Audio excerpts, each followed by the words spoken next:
mūsu galvenais uzdevums šobrīd piefiksēt visus mēdījus, kuri ņirgājas pa vecākiem, kuri mēģina radīt negatīvu iespaidu par, speciāli negatīvu iespaidu par cilvēkiem, jo objektīvi es aizbraucu uz Madonu, es satiku šo ģimeni.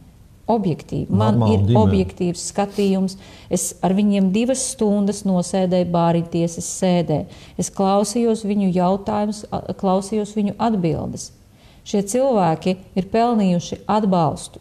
Un lūdzu, atbalstiet arī doktoru Medni, tāpēc, ka viņš bija tas, kurš iestājās par šo ģimeni.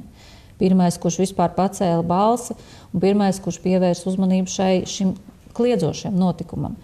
Atbalstam doktoru Medni, piefiksējam visus šos žurnālistus, kuri vienkārši uz traģēdijas taisa haipu, netīru, riebīgu haipu, un saņem par to, protams, atlīdzību. Jā. Rakstam sūdzības uz Mediju ētikas padomu. Neļaujam šai sistēmai salauzt cilvēkus pa vienam. Esam kopā. Un paldies visiem, kas šodien bija Madonas bāriņtiesā un atbalstīja. Un vispār, kas atbalstīja šo ģimeni. Kopā mēs varam. Ir tāds teiciens, kopā mēs varam, un principā šis gadījums, ar saistībā ar šo notikumu, viņš parāda, ka mēs varam arī izdarīt tiešām to, ko liek mūsu sirdsapziņa.